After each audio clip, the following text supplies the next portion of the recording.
గురుగారు, శ్రావణ మంగళ గౌరిని పార్వతీదేవి స్వరూపంగా మనం భావిస్తాం కదా. పార్వతీదేవికి మంగళ గౌరి అని ఎలా పేరు వచ్చింది? పార్వతీదేవి అమ్మవారు సర్వమంగళ అనే పేరు ఆమెకున్న పర్యాయ పదములలో సర్వమంగళ అన్న కూడా అమ్మవారి పార్వతీదేవి సర్వమంగళ. కాబట్టి యాదేవి సర్వమంగళ తయో సంస్మరణాత్ పుంసాం సర్వతో జయమంగళం అని మనం ఇద్దరిని కలిసి అమ్మవారిని అయ్యవారిని ఇద్దరిని కలిపి ఆయన శివుడే అమ్మవారే ఇద్దరు కలిపి సర్వమంగళ స్వరూపంగా చెబుతాం. కాబట్టి ఈ శ్రావణ మాసం అనేది మహిళలందరికీ కూడా ఒక ఆత్మవిశ్వాసాన్ని, ఒక ఉత్తేజాన్ని, ఒక పవిత్రతను కల్పిస్తూ ఈ మాసంలో వచ్చేటువంటి శారీరక అనారోగ్యాలను పోగొట్టే విధంగా ఈ పూజలు ఏర్పాటు చేయబడ్డాయి. ఇప్పుడు ఇచ్చేటువంటి శనగల వాయనం కానీ ఇప్పుడు ఇవన్నీ కూడా వారికి మహిళలకు ప్రత్యేకంగా ఆరోగ్యానికి పనికొచ్చేటువంటివి.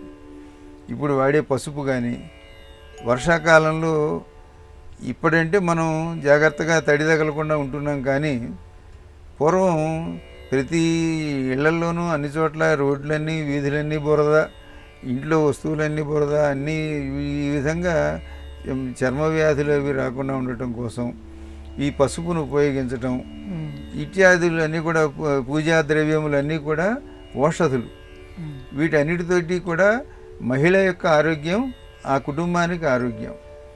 మొత్తానికి అటువంటి ఉద్దేశంతో ఈ శ్రావణ మాసంలో ఈ రెండు ఎందుకు పెట్టారు అంటే, మంగళవారం నాడు గౌరీ పూజ చేయమన్నారు, అట్లాగే శుక్రవారం నాడు వరలక్ష్మి వ్రతం, వరలక్ష్మి పూజ లక్ష్మిగా చేయమన్నారు.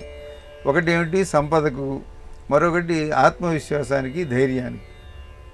కనుక వివాహ సమయంలోనే మహిళలందరూ కూడా గౌరీ పూజ చేసిన తర్వాతే వాళ్ళు వేదికకు వెళ్తారు.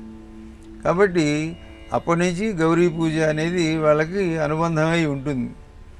ఇది 5 ఏళ్ళు చేయటం, 10 ఏళ్ళు చేయటం ఇటువంటి ఏం పెట్టుకున్నా ఆ తర్వాత కూడా చేయొద్దనేం కాదు, ఎప్పుడైనా చేయొచ్చు. పెళ్లి కాని పిల్లలైనా కూడా చేయొచ్చు. అమ్మవారి వలన గౌరీ మనకు సర్వమంగళ అంటే అన్ని క్షేమములను ఇస్తుంది.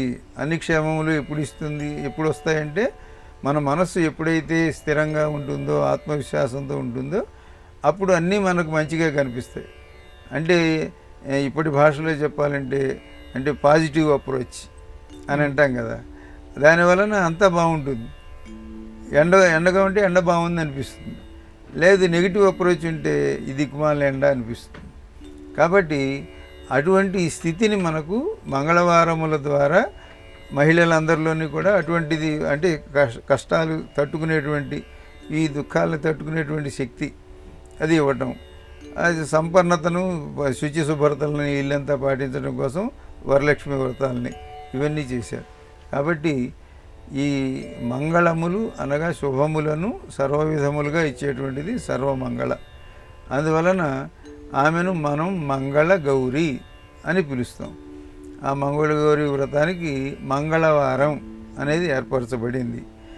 మరొకటి మంగళవారాన్ని జయవారము అని కూడా పిలుస్తారు.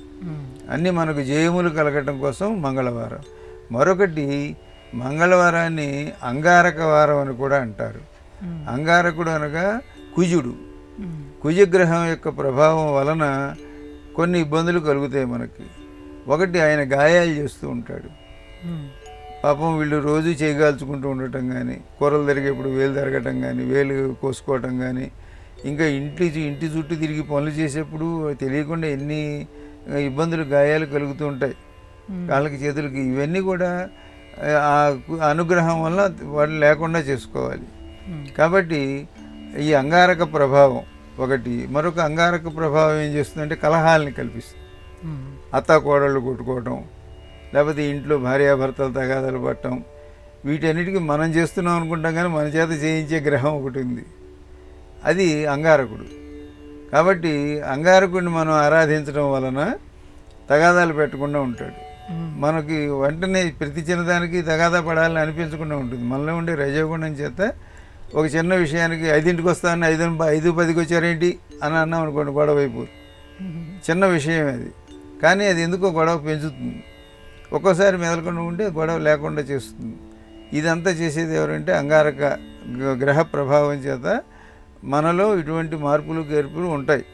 కాబట్టి సర్దుకుపోవటం అనేది దాన్ని సమన్వయం చేసుకోవటం అనేది ఇవన్నీ కూడా మంగళగౌరి వ్రతం వలన అమ్మవారు మనకు అటువంటి సద్బుద్ధిని సత్ప్రవర్తన ఇవ్వటం కోసం మంగళగౌరి వ్రతం ఏర్పడింది.